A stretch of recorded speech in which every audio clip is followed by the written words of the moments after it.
Hey, what's going on, everybody? It's kind of a weird time, isn't it, Eric and Michelle? I mean, half the country's like under snow, and the other half is experiencing a heat wave. It's just weird. Dan here with doctors Michelle Schechter and Eric Sandler, our hearing specialists. And I don't know about you folks, but after playing drums for 57 years now, I should be a lot better. My hearing's not that great. I didn't do much to protect it. And back in my day, the hearing protection wasn't that good. I mean, it probably protected your hearing, but I couldn't hear what I was playing very well. I lost like all tonality and all of this. So I kind of just avoided it and listened to loud music my whole life. Been married a few times. I'm sure that had something to do with it. 11 kids, 19 grand. The list goes on why my hearing sucks. But thankfully, we've got Michelle and Eric here. And today we're going to talk about sort of like wax on, wax off, but it's wax in, wax out. So doctors, what's the scoop on earwax? I mean, we need it, right? To some degree? We surely do. So there it is the most common myth, or one of the most common myths, that wax is bad and that you want to get all of it out. But wax is actually a protective ear mechanism. So we need it. It protects us from foreign bodies getting in our ears and from our ears getting to be too dry. So we actually do need some of that wax for our own hygiene. It's like ear mucus, right? Basically, does the same thing that we have going on in the nose. To a degree, it's got a different chemical makeup to it for sure, but it is serving a protective purpose, and it's only problematic when it gets stuck in the ear, doesn't come out, and then can block the ear canal and lead to temporary hearing loss. And what causes it? Does something cause it to solidify? Is it because our makeup, we're all different, and some of us maybe it's more oily? For some people it solidifies more quickly. Does it have to do with diet? I would say that a lot of people associate a lot of wax with poor hygiene. Some of it has to do with your genetic makeup. Some of it has to do with that if you are wearing things constantly in your ears, there's nowhere for the wax to go. So it kind of just sits there and it pools. And the longer it sits there, the more likely it is to harden. And it gets from that sticky gooiness to that really hard wall of wax. And the harder it gets, the harder it is for it to get out. Interesting. Well, I know you have a presentation. I'll pull that up. And folks watching, if you have questions, ask questions. I'll keep my eye on the comments. We're live. Well, unless you're watching the archive, we're live now on YouTube and Facebook. And you can ask questions afterward. We keep an eye and I send them the links. And yeah, so I'll pull up the presentation if that's okay. Yeah. Here we go. All right. I'll let you take it from here. And I might jump in with questions as well. Jump in. So as we kind of started off by saying before, a lot of people think earwax is gross. It might be gross to some people, but it's also used as a protective mechanism. The key is that it should not be too much wax, because when there's too much, it can change how you hear. That makes sense. Yeah. I'll kind of know what wax looks like, and our bodies make up the wax. It's part of the oils in your skin, and it can trap some dust inside. But as we said before, it's used to protect your own ear from anything getting inside. It can fight bacteria from getting in your ear and getting it infected, and it keeps your ears from getting too dry. Interesting. And for context, is that the size of a football, or is that on like a napkin or paper towel? And those That's are the on a napkin. Okay, it is very enlarged. That's probably about a centimeter or maybe 12 millimeter long piece of wax. Okay. I would also add, the ear has multiple protective mechanisms. One of them would be hair in your ear. That's there to, again, catch foreign bodies, keeping them from getting into the ear canal. I've got a lot more of that lately. I turned 63 in about a week, and there's like more hair than ever in there. It migrates from here. Yeah, mine grew in, I guess. And also the curve of the ear canal is a protective mechanism. So the fact that the canal has a bit of a curve to it helps to keep foreign bodies out. Interesting. What's the weirdest thing you've ever pulled out of someone's ear, at the risk of grossing some people out. Have you Ooh. pulled something out that wasn't even wax, that didn't belong in the ear? Bugs, beads, hearing aid parts, hearing aid filters. Wow. Yeah. I would say the strangest I've pulled out is probably a piece of a hearing aid that they put an earplug in and then they put one on top of it, so they have multiple kind of just sticking in there like a little chain. I've Wow. never pulled out a bug. Have you pulled out a bug? I did have bug pieces. I had Cheerio once. One person had like a Wait, clown did you say, car. I'm sorry, did you say Cheerios? Yeah, Was it honey nut or regular? Do you remember? I think it was regular. Okay. Hope you And didn't smell it. No, it just backing up a step. it looked I like a have to ask, how big were the bugs? yeah, it's you see some strange things in people's ears. I did once have like a clown car of hearing aid tips in somebody's ear. You take one out, there's more. Take one out, there's more. I had one person that had 3 in their, Wow. yeah. Did they know? No. A lot of times they forget, they don't feel it, so they put in another one, and it gets lost in there. Yeah. That's incredible. How one last question on that. Sorry, just out of my own crazy curiosity. How big were the bugs?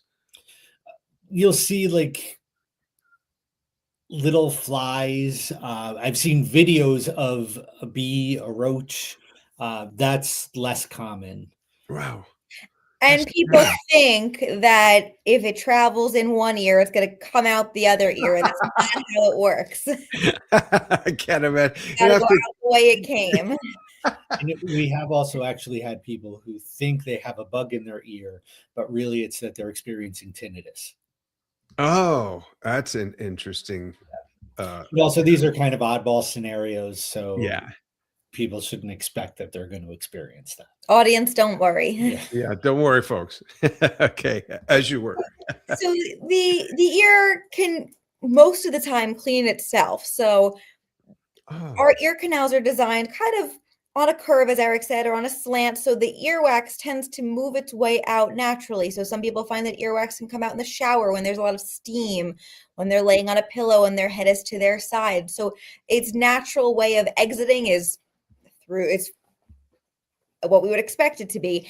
And it can carry some dirt, debris, anything that's kind of from the air that gets inside, it carries it out so that it doesn't make its way inwards towards the eardrum. So most people don't need to clean their ears every day.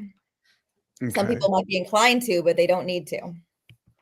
And am I correct that there's a mass misunderstanding that most people think that like ear swab, a Q-tip swab, is to put in your ear, but you're not supposed to do that, right? Yeah, they are not designed for your ears. They can be very dangerous. And we have patients tell us all the time that they clean their ears with a Q-tip. Even if you see wax on the end of the Q-tip, you're likely pushing more in deeper than you're actually removing. And the process of pushing it in deeper makes it less likely for it to naturally come out on its own. So as you put that Q-tip in your ear, you're pushing wax in. When it just sits there, it will dry out over time. It'll bind to the skin of the ear canal. That makes it much more difficult and more painful to have it removed. So we tell you absolutely do not use Q-tips because, first of all, they're not doing what you think they're doing. You're putting yourself at risk because most people don't know how long their ear canal is, so they don't know how long they hit the eardrum. If you hit the eardrum, you can rupture the eardrum, and that can cause permanent damage. We've, over our career, seen numerous patients who ruptured their eardrums with Q-tips. So we advise do not ever put a Q-tip in your ear. It's just not helpful, even if you think it is. I find that the end of like a metal coat hanger tends to take out more wax than just kidding. I was hoping you were. I think the worst I've ever heard was if somebody putting in a Q-tip, they're kind of cleaning it, they forget about it, so they leave it there, and then they answer the phone, and it jams it. So gosh, don't forget, it's if for those that don't take our advice and use Q-tips anyway, Yeah. Make sure you remember it's in there. Don't use them. Yeah, And don't here you go, folks, why musicians should care. Let's talk about that. So when it comes to earwax for musicians, we always recommend if you're going out on tour, before you go on tour, get your ears checked and make sure you don't have wax. And if you do, get it professionally removed, because a couple things can happen. One, over time, that wax could block your ear. You won't be hearing as well. Two, if you're wearing in-ear monitors, that wax could also block the signal from the monitors or clog the monitor itself. So that would either block the sound from coming out or reduce and distort the sound quality from the monitor. So conversations we've had with monitor engineers, they have cleaning tools for monitors, they have vacuums for monitors. Those are all very useful things to have when you're out on tour. That's great. And there's a question here from Donald Jim Brown chiming in from Oregon. He says, I'm 72 now. My mom told me when I was 16, when I was banging away on my drums after school all day, I should be wearing ear protection or I'll be deaf by 50. Well, I wasn't deaf, but I lost a lot of hearing, especially on the right side.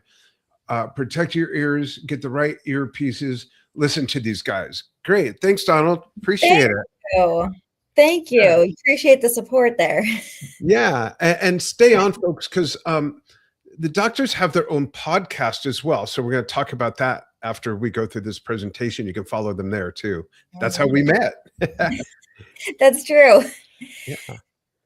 You want to keep going? Yeah, go ahead. Okay. So when there's too much earwax that's going to block the monitors, it can reduce mainly the high frequency sounds just based on how it's affecting the sound going into your ear, which can create this dullish, muddy, garbly sound. And depending on if it's blocking one ear versus the other ear more, there might be an imbalance between the two ears, and then you're not getting the proper sound quality you want to be getting, and it can lead to wanting to turn it up in another ear.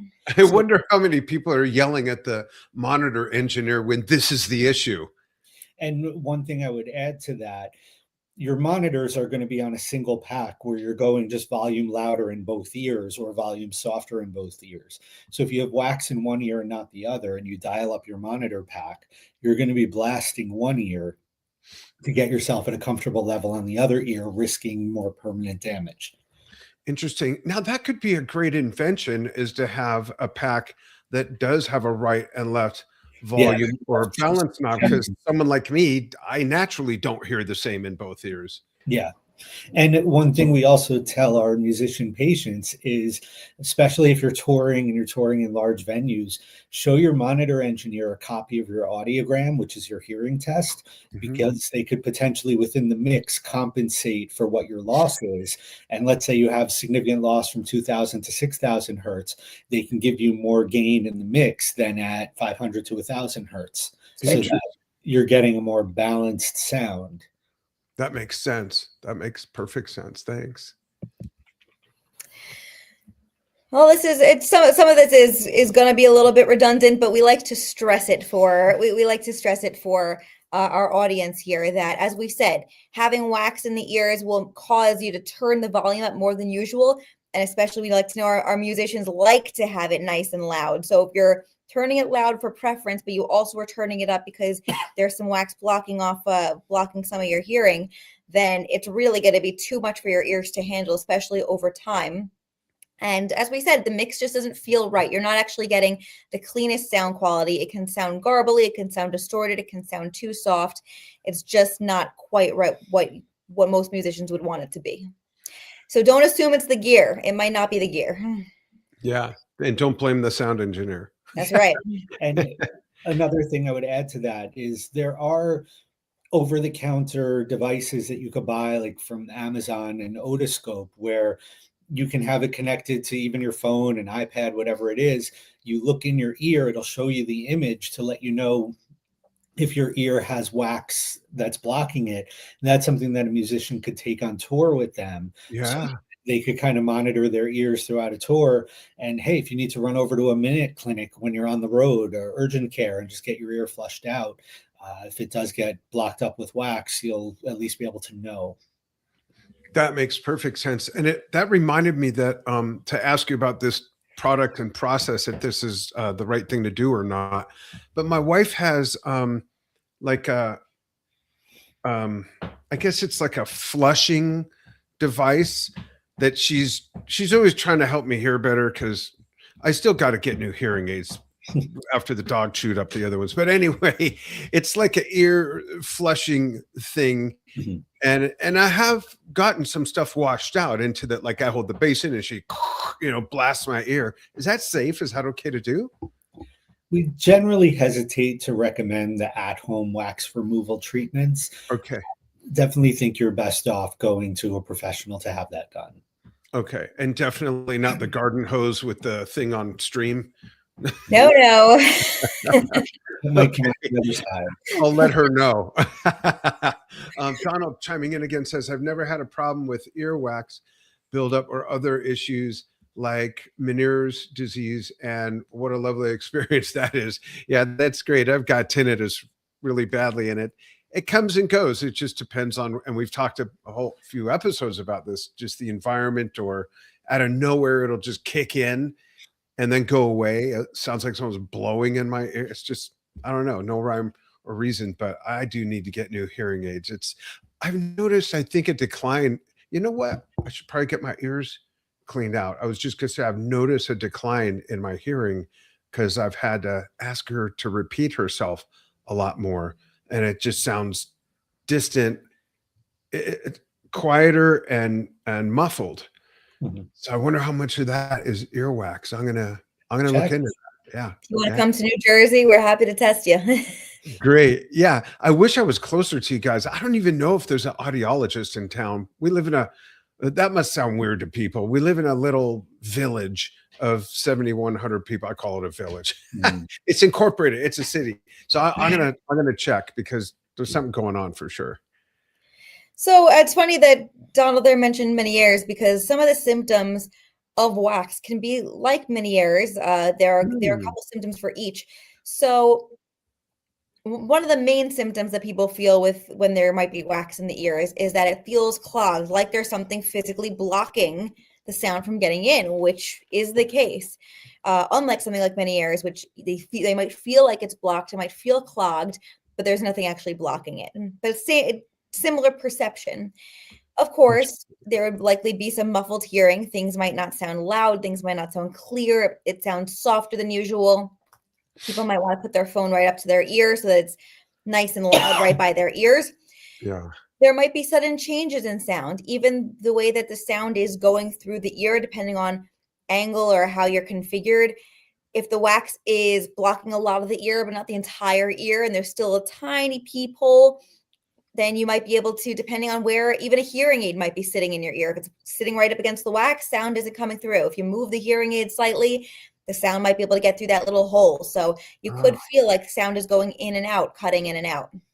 And then some people also have tinnitus, ringing in the ears, which could be temporary because once the wax is removed, the ringing hopefully will go away. Oh, wow. I really want to get checked now. I don't think it's your problem, but yeah, probably not. But that could be really good news for some people, Yeah, we find a lot of times people who experience the effect of hearing loss are hoping it's wax. And sometimes it is, but oftentimes it's not just wax. It could be both. Yeah. It'd be great if drumming built up ear wax and that's the issue rather than loss of hearing. Oh, there we go with the cotton swabs. Yes. So people are so inclined to use cotton swabs, Q-tips. Don't do it. If anybody has any takeaway from our chat today, don't use the Q-tips. As Eric said earlier, it can push the wax in deeper and then it's harder to get it out.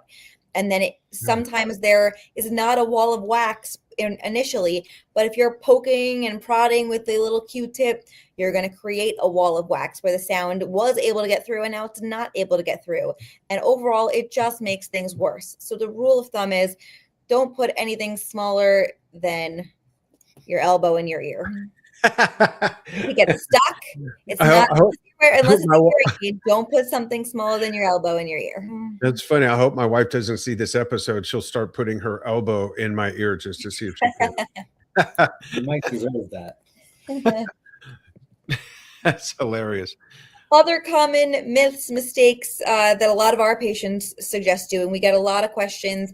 Should they do ear candling? Would that help get the wax out?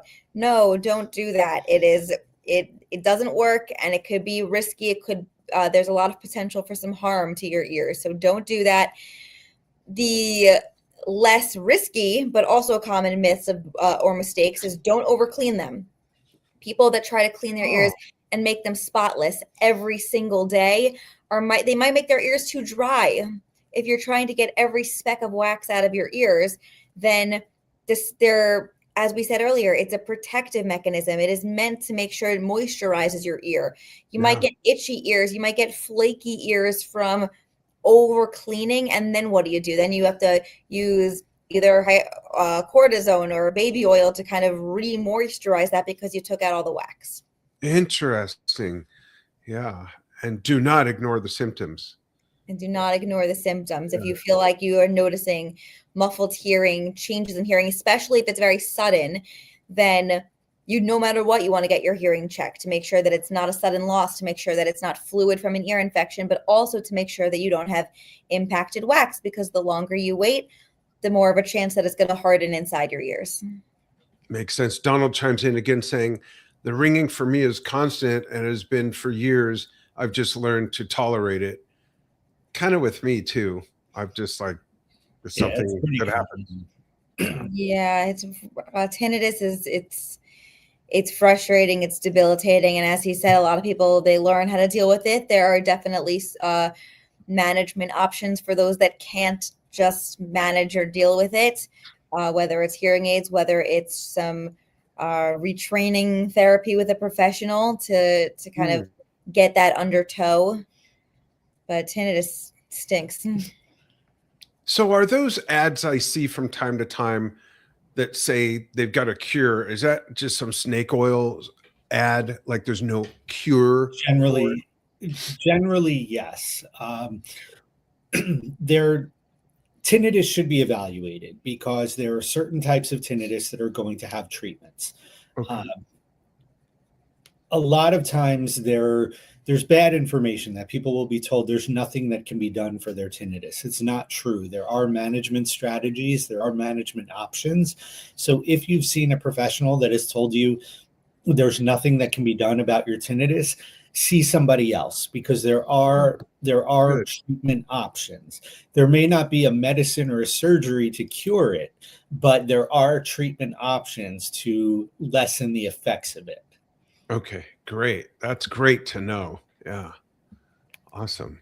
So for those that do want to try to take care of their ears in terms of wax, first of all, let the ears do their job. Ears know what they are supposed to do. They know how to overall get some of the wax to come out on its own in the shower when you're sleeping. Let them do their self-cleaning mechanism. You can use some over-the-counter drops, to either peroxide, to just put in a couple drops at night. This way it can kind of sit in your ears overnight. It helps to soften the wax so that it's looser and can come out on its own. And go see a doctor if you feel like it's stuck in there and you can't get it out. Best not to do it by yourself. There's risk for damage and harming yourself and not getting all of it. So go to a professional to remove it when necessary. And those are the ways to take care of your ears. Great. You take this. So why drummers may be at higher risk? When you're on stage, you're under the lights, there's a lot of heat, sweat.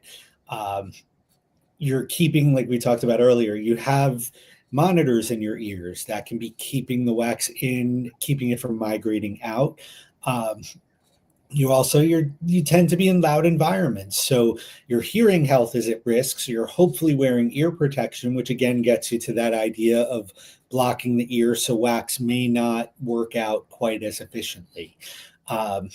Those are things to be careful of. And it might seem like we've said some contradictory things of, hey, go see a professional to remove the wax, but you want to make sure your ears are healthy and wax is there serving a purpose. There's a balance. There's a fine line where you don't have to have zero wax in your ear, but you also don't want wax turning into an earplug and blocking off your hearing. So that's where it's important for a trained eye to be looking in your ear canal. Yes, we talked about the like over-the-counter stuff where you could look in your ear with an over-the-counter otoscope and monitor, but you really do want a professional to be the one who's going in there to clean out your ear. Great.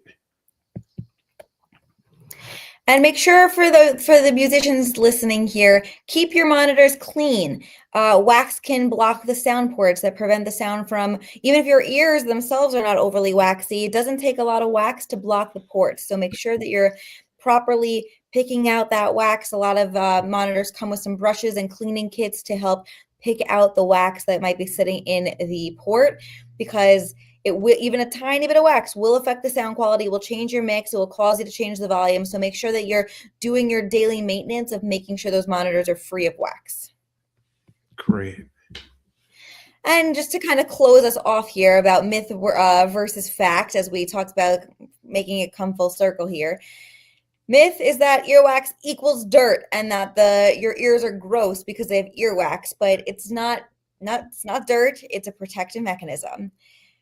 Myth number 2, that we should clean it daily. For the majority of people, it's not everybody, but for the majority of people out there, we don't have to clean it every day or even every week. A lot of people can just let the ears clean it themselves naturally. And the last myth, that more wax means poor hygiene, but it does not mean that somebody is not a hygienic person. It doesn't mean that they don't brush their teeth in the morning. It just can be genetics. It can be because they're wearing things in their ears very often and the wax can get trapped. So it's not anybody's fault that they have a lot of wax. It might just be their body. Yeah. That's great. All right. And I think that kind of brings it to the end of our presentation. To keep your ears clean, not too clean. We want some wax in there. Don't keep it too clean, and make sure you keep protecting your hearing. Don't make sure that you're wearing your monitors, and make sure that you're not listening to things too loud, and make sure your mix is not too loud. Here, I want to say one more thing about it. We want there to be a clear shot from the opening of your ear to your eardrum. Mm-hmm. So as long as we have a nice clear pathway, that's what we're looking for. And the wax tends to be on the periphery, the outer portions of the canal. It's once it starts to get toward the middle to block the sound that it really becomes problematic. But some wax along the skin of the ear canal, perfectly fine. Great. That makes sense. Thanks for that. Yeah. Very interesting stuff. It is, one of those topics where there's a lot of misinformation. There's a lot of myths and misnomers. So this is super helpful. We like to stress to the patients that wax is it's not often their root issue, but it can affect things pretty extremely. If even a tiny bit of wax can, as Eric said, affect that pathway of sound going in. So we want to make sure that it's taken care of while also being used to help our body run efficiently. Very cool. Thanks. And Donald says, I'm still getting used to my new glasses. Mm-hmm. Donald says, this is cool stuff. Thanks, you guys. Great conversation. I'm glad I got to tune in. Enjoy your day. Thanks so much, Donald. Say hi to the rest of Oregon. Say hi to my daughters, Samantha and Victoria, if you run into them. They live in Oregon. Tell my wife is, she thinks if you live in the same state as someone, you must know them. Yeah. Like you meet someone from California. Oh, do you know my husband, Dan? He's from California. It's cute.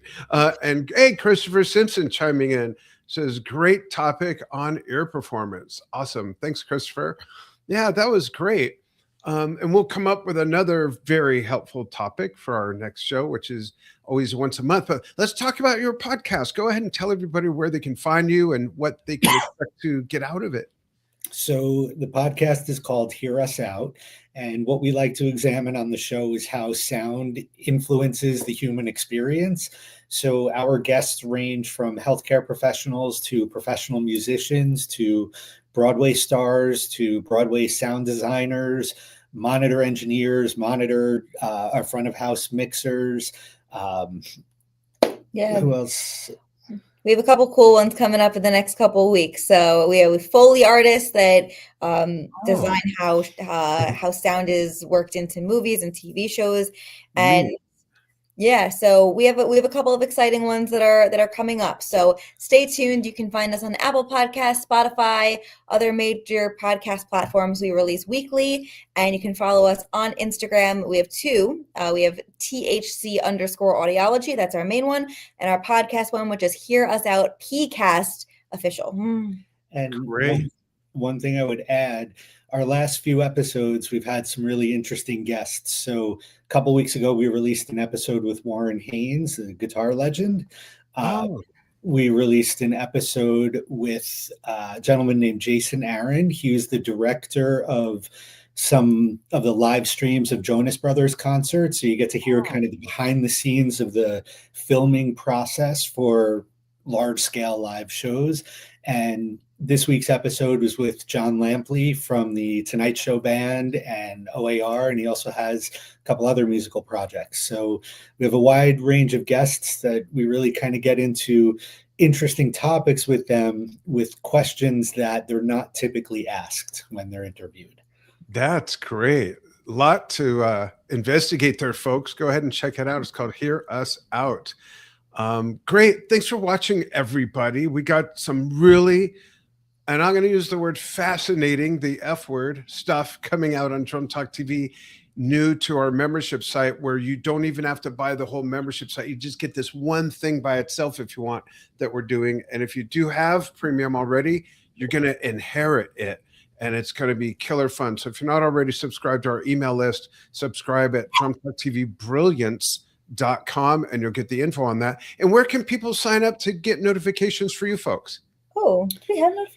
So if you subscribe to the podcast, you'll get weekly notifications when the episodes drop. And you can follow our content on Instagram. Awesome. Great. Thanks, everybody, for following what we do. And you should follow Eric and Michelle, too. Sorry, what's that, Eric? If you're in Jersey, come see us for your hearing health care. Oh, yeah. Where in Jersey are you? Central. We have 4 offices. So scattered throughout Central Jersey. Near Rutgers. That helps. And the shore.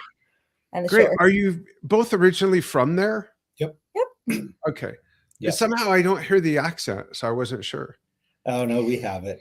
Oh, it's probably my hearing then. We're recording right now about 5 minutes from where Bruce Springsteen grew up. Oh, wow. How neat. Yeah. Awesome. Great. Well, thank you both very much. And folks, thanks for following what we do here on Drum Talk TV and tuning into Plugged Into Hearing Health with myself, along with, of course, Doctors Michelle Schechter and Eric Sandler. And we'll be back next month with more fun. Thanks, everybody.